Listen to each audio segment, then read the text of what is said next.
آپ کو ہدیہ بھیجا، اور کچھ روایت میں آتا ہے کہ کچھ ہزار کو ہدیہ جب آپ کی بارگاہ میں آیا، آپ خود بھی بھوکے تھے۔ میں نے کہا سردار سرداری سے پہچانا جاتا ہے، سردار کی بارگاہ میں اگر کوئی آ جائے تو اس کی سخاوت دیکھی جاتی ہے، مگر میرے امام نے تو کمال کر دیا، خود بھوکے تھے، جب ہبہ آئی، تحفہ آیا، آپ نے تمام درہم اٹھا کر اس غریب کو دے دی۔ سرداری کا عالم یہ تھا، اسی لیے کہا کہ شاہ حسین، بادشاہ حسین، دین حسین۔ ارے حسین تو وہ ہے کہ دین کی پناہ بھی حسین۔ بس اس پہ نہیں ہوئی، بس اس پہ نہیں ہوئی، پھر فرمایا سردار ندا دست در دست یزید۔ حسین وہ ہے کہ سردار ندا دست در دست یزید، حقا کے بنا لا الہ ہست حسین۔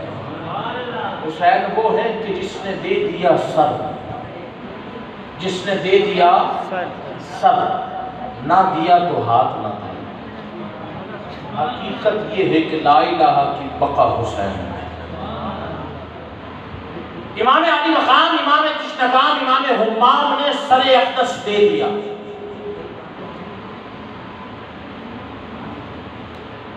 اگر حسین قربانی نہ دیتے تو آج گھر گھر یزید ہوتا۔ مگر بات یہ ہے کہ ذکر حسین میں بیٹھنے والوں سوال یہ پیدا ہوتا ہے کہ ہم کربلا کے واقعے کو پڑھتے بھی ہیں، سنتے بھی ہیں۔ ہم کربلا کے واقعے کو پڑھتے بھی ہیں، سنتے بھی، علماء سے سنتے ہیں، ہر جگہ بیان کیا جاتا ہے۔ کبھی غور کیا کہ کربلا کا مارکا وہ کون سی وجوہات ہیں جو جس کی وجہ سے پیش آئے؟ اور دوسرا سوال یہ ہے کہ امام علی مقام نے جب کربلا پیش آ گیا تو اس سے ہمیں سبق کیا ملا؟ وہ کون سا سبق تھا جو امام علی مقام نے کربلا میں ہمیں دیا؟ بس اسی پر اختصار سے بات کروں گا، توجہ میری طرف رکھیں۔ اب یہ باتیں آپ جو ہے، گزارش ہے کہ باتیں تو بعد میں بھی ہو جائیں گی، یہ محفل شاید بعد میں نہ ہو، یہ چرچائے حسین بعد میں شاید کل نہ ہو، سمجھ آ رہی ہے؟ تو میری طرف متوجہ رہے، یہاں بیٹھنے کا آنے کا مقصد یہ، جب آپ اپنا وقت نکال کر آئے نا تو اس محفل کا حقیقی لنگر کھا گیا۔ سمجھ آ رہی ہے؟ ویسے تو علامہ صاحب محفل کے بعد اکثر لنگر ہوتا ہے، چاول وغیرہ جو بھی ہے، وہ تو جسمانی لنگر ہے، وہ غذائیت جسم کو لگے گی، مگر جب ہم جس کی محفل میں آئے ہیں اس کا سبق، اس کا درس حاصل کریں گے تو یہ روحانی لنگر ہے، اسے حقیقی لنگر کہتے ہیں۔ اگر ہم نے یہ کھا لیا تو دنیا بھی آباد ہے، آخرت بھی آباد ہے۔ تو یہ محفل کمتر نہیں ہے، بڑی عروج کی محفل ہے، کیونکہ عروج والوں کا ذکر ہے اس محفل میں۔ وہ کون سا سبق تھا جو امام علی مقام نے ہمیں دیا؟ پہلے اس پہ بات کرتے ہیں۔ امام علی مقام امام حسین جب شہادت کے لیے جا رہے تھے، توجہ رکھیں میری طرف، جب شہادت کے لیے جا رہے تھے تو محدثین نے لکھا ہے، محققین نے اس بات کو لکھا ہے، جس نے کربلا کے واقعے کو لکھا ہے اس مصنف نے اس بات کو ضرور لکھا ہے، چاہے اپنا ہو یا پرایا، عقل مند با اشارہ کا۔ سمجھ آ رہی ہے؟ میں بات کھل کے بھی کر سکتا ہوں بحمداللہ۔ ہم وہ لوگ ہیں جو حقیقی حسینی ہیں، ہم دھوکے باز نہیں۔ ہم اگر زبان سے بھی حسین حسین کرتے تو ہمارا قلب بھی حسین کرتا ہے، ہمارا کردار بھی حسین حسین کرنا چاہیے۔ صرف حسین کو ماننا کمال نہیں، بلکہ حسین کی ماننا بھی کمال ہے، حسین کی بھی ماننا کمال ہے۔ اور حقیقی حسینی ہوتا وہ ہے جو حسین کو بھی مانے، حسین کی بھی مانے۔ تو آخر امام علی مقام نے وہ کون سا درس تھا جو ہمیں دیا؟ اب سنیے، جلال الدین سیوطی رحمۃ اللہ تعالیٰ نے اس کو لکھا تاریخ الخلفاء میں، فرماتے ہیں کہ جب امام علی مقام امام حسین تمام رفقا کی شہادت کے بعد اب خود تیار ہو کے چلنے لگے نا، تو اپنی زوجہ، اپنی بہن، اپنی بیٹی، اپنی عورتوں سے جو پردے میں پردہ نشین عورتیں تھیں، ان کو آپ نے وصیت فرمائی. توجہ میری طرف رکھیں, ادھر ادھر نہ دیکھیں. بڑی قیمتی بات میں آپ سے کر کے جا رہا ہوں کہ ہمیں اس پہ توجہ رکھنا چاہیے کہ درس حسین کیا ہے. امام علی مقام نے کربلا میں امت کو کیا درس دیا سنیں. آخری وصیت اپنے گھر والوں کو, اپنی گھر کی عورتوں کو فرمائی. فرمایا کہ ہمیشہ پردے میں رہنا. کیا فرمایا؟ ہمیشہ پردے میں رہنا. جب تم پر مشکل وقت آ جائے, جب تم پر مصیبت کے پہاڑ ٹوٹ جائیں, جب تمہیں مشکلات گھیر لیں, تو پھر فرمایا اے بہن زینب اپنے نانا کی قول کو نہ بھولنا. اور یہ وہ حدیث ہے جو بخاری میں موجود ہے. آپ نے اس حدیث کو پڑھا, امام بخاری نے لکھا اس حدیث کو کہ آپ نے فرمایا, ہمارے نانا نے فرمایا تھا کہ مشکل وقت میں, مصیبت میں اپنے چہروں پہ تھپڑ نہ مارنا, اپنے بالوں کو نہ نوچنا, اپنے گریبان چاک نہ کرنا. کہ نانا نے فرمایا تھا جو مشکل وقت میں ایسا کرے وہ ہم میں سے نہیں.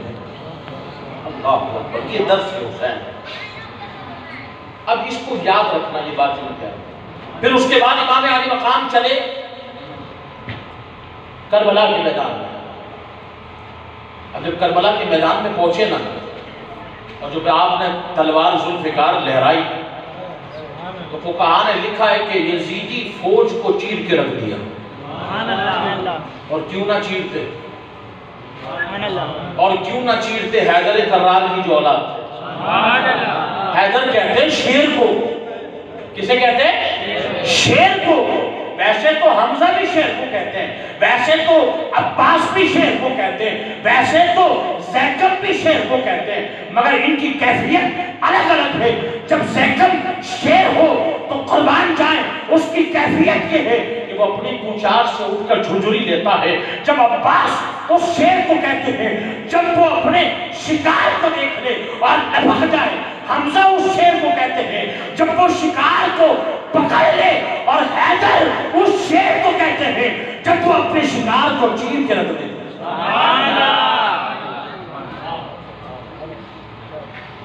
وہ اپنے شکار کو چیر کے رکھ دے, تو کیوں نہ حسین یزیدی فوج کو چیرتے جو حیدر کرار کی اولاد ہے, حیدر کرار کا شیر ہے. فقہاء نے لکھا اس بات کو کہ لوگ پریشان تھے یزیدی فوج کہ اگر ہم نے اس پر مل کے حملہ نہ کیا تو یہ 3 دن کا بھوکا پیاسا ایسا نہ ہو ہم سب کو مار دیں. اور انہوں نے پھر مل کے وعدہ کیا. جب امام علی مقام امام حسین زخموں سے چور چور ہو کر سواری سے نیچے تشریف لائے, اللہ اکبر. اب یہ سبق میں بتا رہا ہوں. پہلا سبق کیا تھا؟ گھر والوں کے لیے حیا میں رہنا, پردے میں رہنا, غم کے وقت صبر کرنا. یاد رکھنا اس سبق کو. اب یہاں دوسرا سبق کیا ہے میرے اور تمہارے لیے؟ اب یہاں جب نیچے تشریف لائے نا تو شمر سے کہا ہے شمر میرے جسم سے میرے سر کو ابھی جدا نہ کرنا. ابھی مشکل وقت تھی, ابھی مصیبت کا وقت تھا, ابھی ظلم اور جفا کی آندھیاں چل رہی تھی. تو اس وقت امام علی مقام کہہ رہے تھے اے شمر میرے سر کو جدا نہ کرنا جب تک میں اللہ کی تسبیح نہ کروں, اللہ کی حمد نہ کروں. میں نے کہا کوٹری کے اے لوگوں, غیر مسلمانوں سنو, حسین ابن علی نے ہمیں درس دیا کہ جب مشکل کے پہاڑ تم پر گر جائے, کربلا کا یہ درس میرے اور آپ کے لیے ہے. جب مشکل تمہارے سروں پر آ جائے, جب جفا اور ظلم کی آندھیاں تمہارے قدموں کو لرزہ دے دیں, تو پھر اس وقت بھی تم اپنے گھر والوں کو, اپنے گھر کی عورتوں کو کہنا اے بہنوں تم پردے میں رہنا, مرد تم آ کے سجدے میں رہنا. ایسے وقت میں بھی حسین سبق دے رہے ہیں کہ تم بہنوں کو بولنا, اپنی بچیوں بیویوں کو بولنا کہ کہیں تم ان غم مشکل مصیبتوں سے گھبرا نہیں جانا. دین سکھا رہا ہے کہ اس وقت بھی صبر کرنا. جو صبر سبحان اللہ. دین سکھا رہا ہے کہ اس وقت صبر کرنا, اور مرد تم آ کے اللہ کے حضور سجدہ کرنا. سمجھ آ رہی ہے؟ یہ ہمیں حسین نے سبق دے دیا. اور پھر کیا ہوا؟ سر اقدس جدا ہو گیا جسم اقدس سے, اور پھر کیا ہوا؟ اللہ اکبر، لوگوں نے دیکھا کہ سر حسین نیزے پر کیا کر رہا تھا؟ قرآن پڑھ رہا تھا۔ کیا پڑھ رہا تھا؟ زور سے بولو نا، کسی چیز کی گھبراہٹ نہ ہوئی۔ قرآن پڑھ رہا تھا۔ کیا بات ہے، ڈرے ہوئے کیوں ہیں؟ وہ حسین کا ذکر کر رہے ہیں، سینہ چوڑا کرو، اور ڈرنے کی ضرورت نہیں ہے۔ سمجھ آ رہی ہے؟ حسین تو وہ ہیں جس نے ہمارا ڈر نکال دیا۔ دین کی بات کرنے میں کوئی ڈرنا نہیں۔ کھل کے سبحان اللہ کہو۔ کیوں؟ کہ حسین وہ ہے سر اقدس نیزے پہ پڑھ رہا تھا قرآن۔ سر اقدس نیزے پر پڑھ رہا تھا قرآن۔ یزید سوچ رہا تھا ابے کٹا کیا ہے؟ کٹا کیا ہے؟ حسین نے بتا دیا، دیکھ قرآن کی آیت کے مصداق بن کے زندگی گزاری ہے کہ وَلَا تَقُولُوا لِمَنْ يُقْتَلُ فِي سَبِيلِ اللَّهِ أَمْوَاتٌ، جو اللہ کی راہ میں مر جائیں، قتل ہو جائیں، انہیں مردانہ کہو۔ حسین کہہ رہے ہیں دیکھ لو مجھے، میری زندگی سے وصیت لے لو، اگر تم حق پر زندگی گزارو گے، اگر تمہارا جسم سے سر بھی کسی نے الگ کر دیا تب بھی تم مرو گے نہیں، تب بھی تم زندہ ہو، اور تمہاری زندگی کا شعور لوگوں کو نہیں۔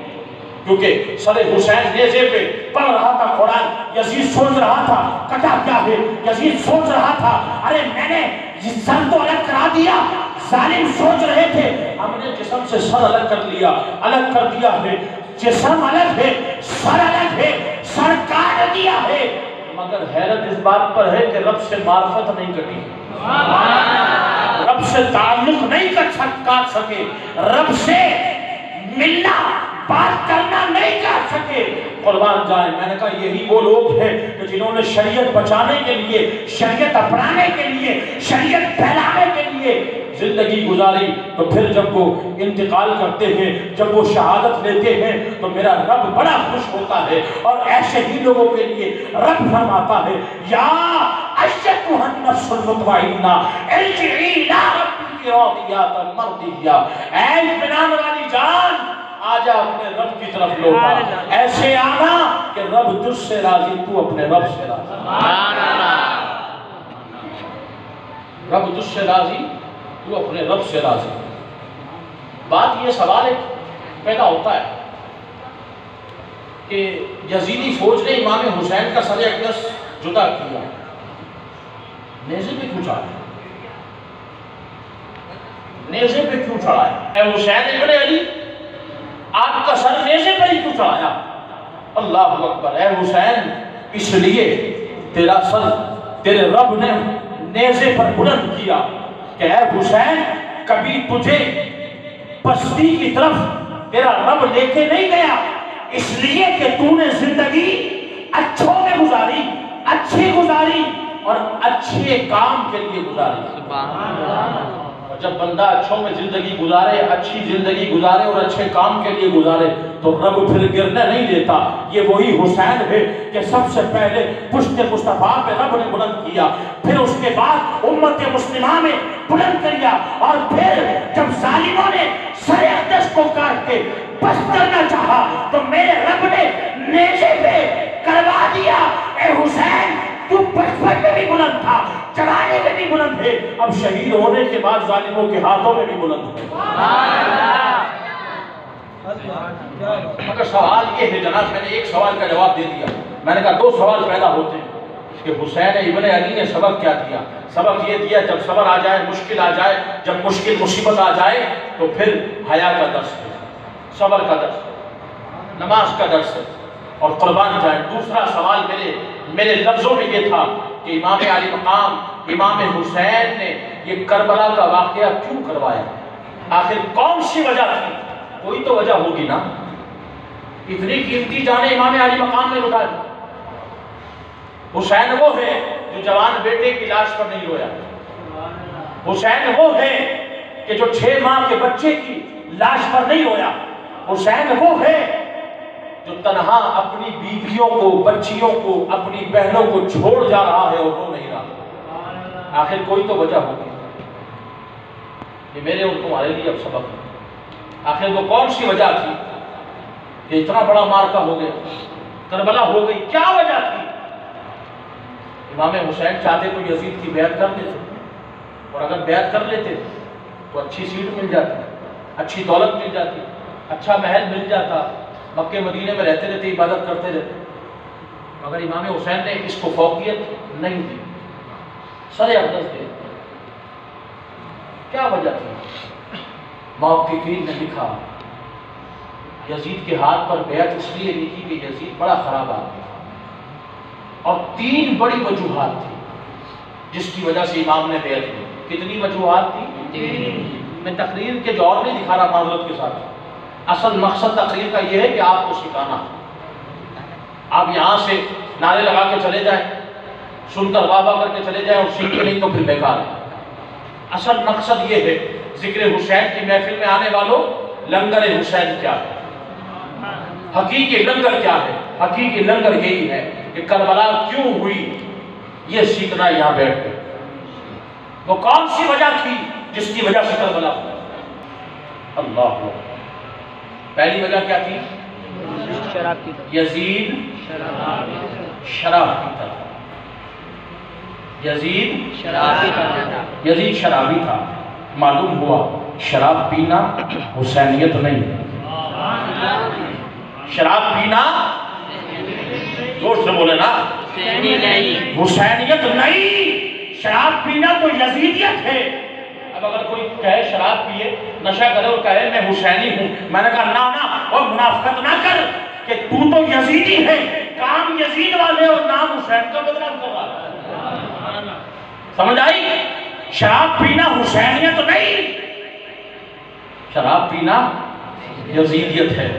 اگر کوئی شراب پیتا ہے تو توبہ کرے۔ سمجھ آئی؟ کہ اب شراب نہیں پیوں گا، اگر حسینی اپنے آپ کو کہنا ہے، اور اگر نہیں پیتا تو سینہ چوڑا کر کے کہے میں حسین والا کام کرتا ہوں۔ سمجھ آ رہی ہے؟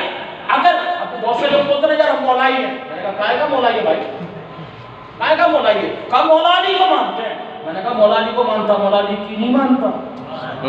کہا کیا؟ میں نے کہا شراب پی رہا ہے، اور مولا کائنات علی شد مرتضیٰ شیر خدا نے فرمایا کہ اگر کسی دریا میں ایک بوند شراب گر جائے، وہ دریا سوکھ جائے، اس جگہ پہ کھیتی باڑی ہو جائے، گھاس اگ جائے، بکری اس گھاس کو کھائے، علی اس کے دودھ کو پینا گوارا نہیں سمجھتا۔ تو شراب کو اچھا سمجھتا۔ میں نے کہا حسین کی حسینیت تو یہ کہتی ہے شراب پیتا تھا یزید، اس لیے شراب پینا پسند تھی حسین کو، شرابی پینا پسند تھا۔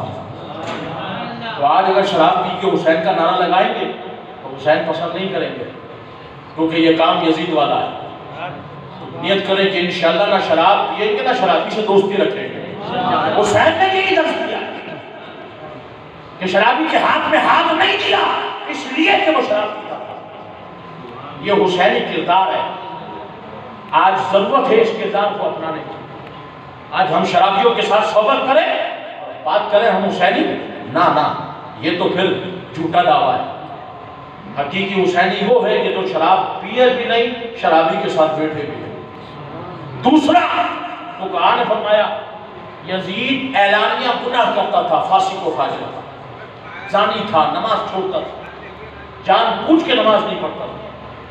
اب معلوم ہوا جان بوجھ کے نماز نہ پڑھنا حسینیت نہیں ہے۔ سارے بولے نا خاموشی ہو گئے، غلط بات کہہ رہا ہوں تو کھڑے ہو جائے، ہاتھ اٹھا دیں، غلط کہہ رہا ہوں تو نماز چھوڑنا حسینیت نہیں ہے۔ اب اگر کوئی شخص نماز نہ پڑھے اور کہے میں حسینی ہوں، میں نے کہا کیسے حسینی ہے بھائی، کیسے حسینی ہے، کیسے حسینی ہے؟ کہا کیسے؟ میں نے کہا حسین تو وہ ہے جس نے پشت مصطفیٰ سے نماز سیکھی، پشت مصطفیٰ سے نماز سیکھی، پھر حضور کے پیچھے نماز پڑھی، پھر ابو بکر کے پیچھے نماز پڑھی، پھر عمر کے پیچھے نماز پڑھی، پھر عثمان کے پیچھے نماز پڑھی، پھر علی سے نماز بچانا سیکھی، اور کربلا نے تمہیں نماز بچانا سکھا دی۔ حسین تو وہ ہے کبھی نماز نہیں چھوڑی، زندگی میں کبھی نماز قضا نہیں کی، اور تو نماز نہ پڑھ کے کہے میں حسینی ہوں، میں نے کہا نہیں یہ کردار یزیدی ہے، یہ اعلانیہ گناہ یزید کرتا تھا، جان بوجھ کے نماز یزید چھوڑتا تھا، حسینی یہ کام نہیں کرتا۔ سمجھ آ رہی ہے؟ اب اگر نہیں کرتے، نہیں پڑھتے نماز، توبہ کریں اللہ کی بارگاہ میں، توبہ کریں اللہ کی بارگاہ میں، اور اگر پڑھتے ہیں تو سینہ چوڑا کر کے کہیں الحمدللہ حسین نے جو سکھایا اس پہ عمل کروائے۔ تیسری بات درس دے رہا ہوں کہ حقیقی لنگر ہے، کربلا کیوں ہوئی؟ فقہا فرماتے ہیں تیسری بڑی وجوہات میں تیسری وجہ یہ تھی کہ یزید بری ناچنے والی عورتوں کو قریب رکھتا تھا، اللہ بری صحبت کو اختیار کرتا تھا، ناچنے والی عورتوں کو قریب رکھتا تھا۔ اب ہم بھی سوچیں کہ ہم ارد گرد تو قریب ایسی عورتوں کو نہیں رکھتے، بہت سے لوگ سوچ رہے ہو کہ ہم تو نہیں رکھتے، کسی نے مجھ سے کہا کہ جناب ہم تو نہیں رکھتے، میں نے کہا اپنا موبائل دیکھیں نا، سبق یہی یزید کھلا رکھتا تھا۔ آپ ذرا دیکھ لیں اپنے ضمیر سے پوچھیں کہیں آپ چھپا کے تو نہیں رکھتے۔ صحبت تو صحبت ہے، چاہے ظاہری ہو یا باطنی ہو، کام یزید والے، بری عورتوں سے تعلق رکھنا، انہیں قریب رکھنا، تعلق یہ یزیدی والا ہے، حسینیت نہیں۔ حسینیت تو بتا رہی ہے نہ میں نے برائی کو پسند کیا نہ برائی کے پاس گیا، یہی حسینیت ہے۔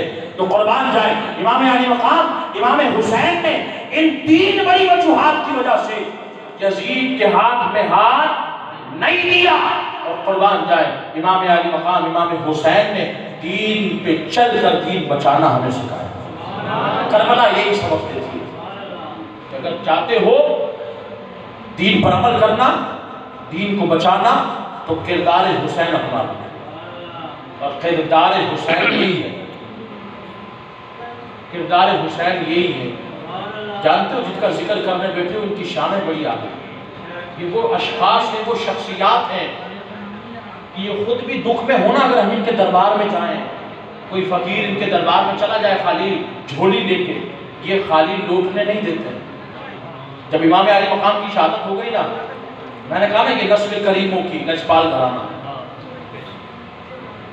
جب شہادت ہو گئی تو شام جانے سے پہلے ایک گاؤں میں کے قریب سے گزرے تو اس کے گیٹ پر ایک عورت آ گئی، حضرت زینب رضی اللہ تعالیٰ عنہ کے پاس، کہ بیٹی یہ کچھ کھانا ہے، کچھ کپڑے ہیں، قبول کر لیں۔ آپ نے قبول کر لیا۔ کہنے لگی بیٹی دعا کرنا، لٹا ہوا قافلہ تھا اور پہلے لوگوں کا ملا ہوتا تو مسافر ہوتا اس کی خدمت کرتے تھے، تو وہ اس نیت سے آئی تھی کہ مسافر کی دعا قبول ہوتی ہے، دعا کرا لوں گی۔ اس نے کہا بیٹی آپ یہ قبول، کیونکہ آپ پردے میں تھی، آپ یہ قبول کر لیں۔ حضرت زینب نے قبول کیا، کہنے لگی بس تمہاری دعا قبول ہوگی بیٹی، دعا کرنا میرے دل میں جو خواہش ہے پوری ہو جائے۔ حضرت زینب نے فرمایا اماں جی میں نے قبول تو کر لیا، مگر آپ یہ تو بتائیں آپ کے دل میں خواہش کیا ہے، کیا بات ہے، کیا آپ کی حاجت ہے؟ کہنے لگی بیٹی بات یہ ہے جب میں جوان تھی نا تو مدینے میں نبی کریم علیہ السلام کی بیٹی حضرت فاطمہ الزہرا کی خدمت کرتی تھی، بیٹا میں ان کے بچوں کی خدمت کیا کرتی تھی۔ مجھے پتہ لگا جب وہاں حضرت فاطمہ کا وصال ظاہری ہوا، میں وہاں سے اپنے گاؤں لوٹ آئی۔ اب بات یہ ہے مجھے کچھ عرصے پہلے پتہ لگا کہ ان کے بڑے بیٹے جن کی میں نے بڑی خدمت کی ہے، امام حسن کو کسی نے زہر دے دیا۔ اب میری آخری خواہش یہ ہے، کیونکہ میرا بڑھاپا ہے، پتہ نہیں کب میرا رب مجھے بلا لے، کب میری زندگی ختم ہو جائے، آخری خواہش یہ ہے کہ جن کی اپنے ہاتھوں سے بڑی خدمت کی ہے اس حسین اور بیٹی زینب کو میں آخری بار دیکھ لوں۔ میں نے کہا یہ نسل ہے کریموں کی، لجپال گھرانہ ہے۔ امام کی بہن حضرت زینب نے جب یہ بات سنی تو فوراً حضرت امام علی مقام امام تشنقان امام حمام کے چہرے اقدس سے پردہ ہٹایا اور سر اقدس اٹھا کے کہا لے اماں تیری آخری خواہش ہم نے پوری کر دی، یہ حسین ابن علی ہے اور میرے چہرے کو دیکھ میں زینب بنت علی ہوں۔ میں نے کہا یہ وہ لوگ ہیں کہ اگر دکھ میں بھی ہوں تم ان کے دربار جاؤ گے تو خالی ہاتھ نہیں لوٹاتے، اس لیے ہمیں چاہیے کہ ہم ان کی زندگی کے مطابق، ان کے کردار کے مطابق زندگی گزارے۔ اللہ ہمیں ایسا کردار اپنانے کی توفیق عطا فرمائے کہ ہم حقیقی حسنی حسینی اللہ سے دعا ہے مولا کریم ہم نے جو درس یہاں آج لیا ہے اس پہ عمل کی توفیق عطا فرمائے۔ حقیقت یہی ہے کہ دین کی اگر تلاش ہو، اگر تم اللہ کے دین کی تلاش ہے، تمہیں اللہ کی روحانیت کی تلاش ہے، مصطفیٰ کے کرم کی تلاش ہے، تو دین کی اگر تلاش ہو تو سر کو جھکا نماز میں، دل سے خودی کو دور کر خود کو مٹا نماز میں، آئے گا تجھ کو جب نظر نور خدا نماز میں، پہلے حسین کی طرح سر کو کٹا نماز میں۔ اللہ سے دعا ہے جو کو سنا اس پہ عمل کی توفیق عطا فرمائے۔ دعا خدا وعلا